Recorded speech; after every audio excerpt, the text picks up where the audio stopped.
In this video, we will learn how to print patterns. Like here you can see on the screen, this is a pattern of star, and many more kind of patterns we can create using this program which we are going to learn today.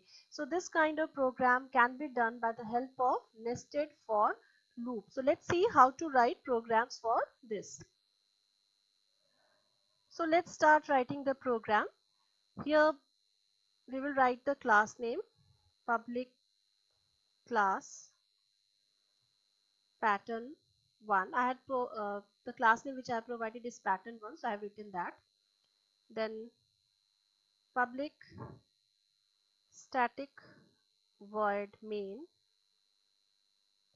Then here you have string args. Now in this program I'm not going to take any value from the user, so neither I'm passing any argument in the main function, or I'm not using scanner class.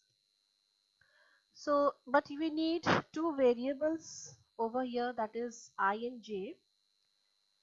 Now we will start the loop for I equals to 1, I less than equal to 5, I plus plus. Now if you remember the output which I have shown just now, there were 5 rows were there. So this I is for number of rows. So whatever number of rows you have to print in stars or in any pattern, so that you have to provide here. For instance, suppose if there are only 4 lines, so here you will provide only 4. But as in our example we are having 5 rows, so I have provided over here 5.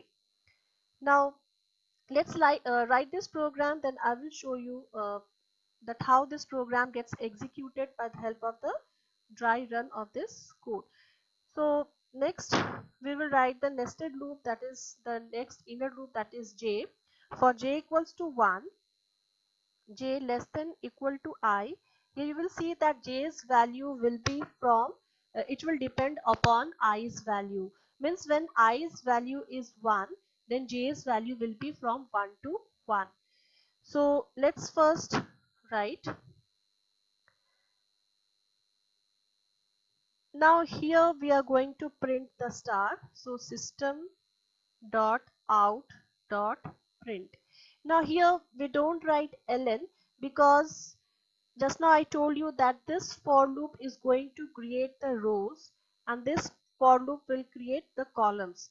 So for each row this j will print some stars. So suppose here this first when this loop will get executed, when this for loop will get executed, then first it will create first row.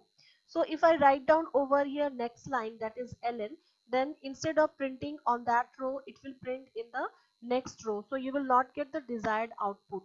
So here we don't provide next ln, that is we don't write next line, and here itself on that row itself will have to print the star.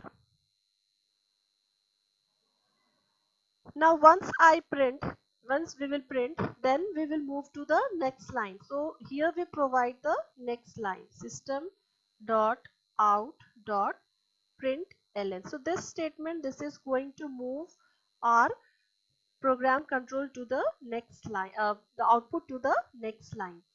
So here we don't provide any parameters, any no data will be printed over here, but only it will move to the next line.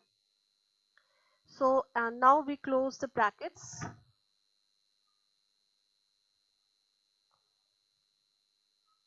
And one more is there. Now let's compile this.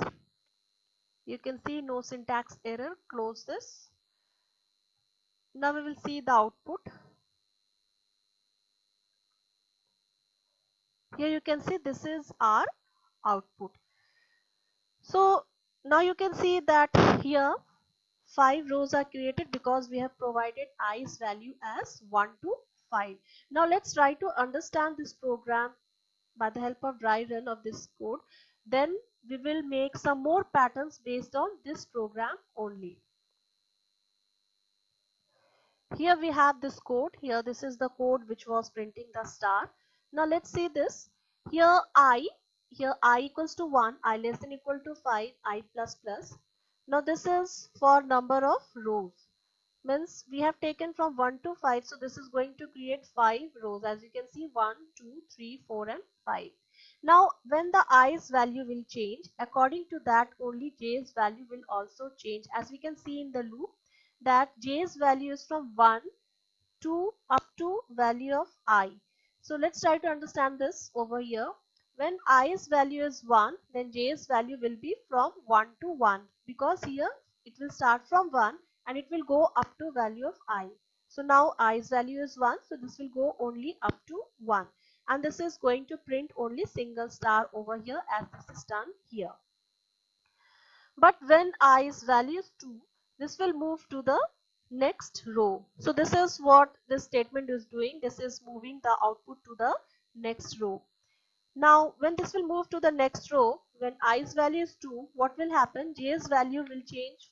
It will be 1 and 2. So this is going to print first star in first column and star in second column also. So this j is varying. Similarly, when i's value is 3, this will move to the third row and j's value will be from 1 up to 3. So this will be for first column, second column and third column, and in each column this is going to print stars. So 3 stars when i's value is 3. Similarly, when i's value is 4, j's value will be from 1 to 4. So this is going to create 4 columns. Here you can see that 4 columns are there and 4 stars are printed in each column. Similarly, this will work for when I is equal to 5. So this is how this program gets executed. Now let's come back to this program. Now doing some slight changes in the code, we can see that the output of the code also gets changed. Now just now I explained you that I is for number of rows and G is for number of columns.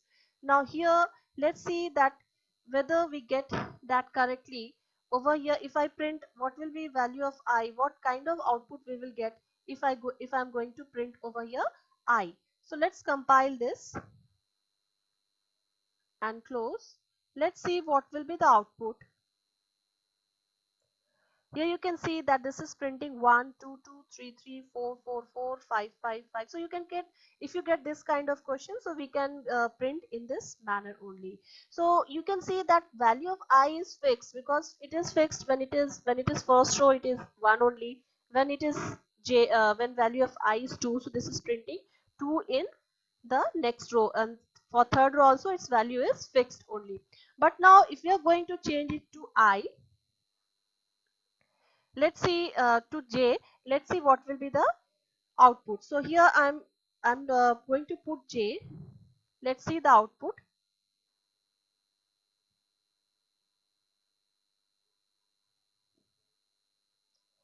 Here you will see that now it has changed, because here when i's value is 1, the j's value is only 1, but when i's value is 2, then j's value is going to be 1 2 and so on, as I have explained just now in the dry run. So this is how we can check that what is i's value. I's value is for row, which is constant in each row, and j's value will keep, it is changing. Now depending based on this program itself, we can print some more patterns. Like if you want to print a, if you want to print a and so on, so that also can be done. Go back to the code, uh, you execute the program, and here you can see that we have got a and so on. So all this program, many more patterns are there which we will learn in our next video. Now one more pattern I want to show you, that is backward loop. How the backward loop will be executed. Here you can see we have printed the star, like in first row there was only one star, in second row there were 2 stars. Now we are going to just print the reverse of that, and that can be done by applying backward loop over here. So here instead of j equals to 1, we will write down j equals to 5, j greater than or equal to I, and j minus minus. Just doing this slight change, and here To make you understand, I'm again switching back to star. Now you will, when we compile this program,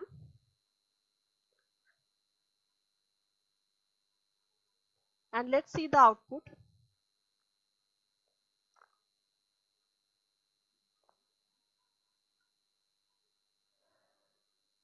Here you can see that we have got in the reverse order. So first 5 stars are printed, then 4, then 3, then 2, and so on.